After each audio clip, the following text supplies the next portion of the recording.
Padri mmoja alitaka kufundisha waumini wake kuhusu hii siri ya kifo.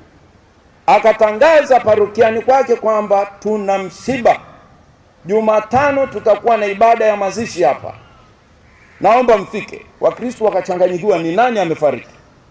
Sasa tulivyo waambea na wadadisi, watu walikuja kwa maelfu, wakakuta jeneza kama hili pale kanisani.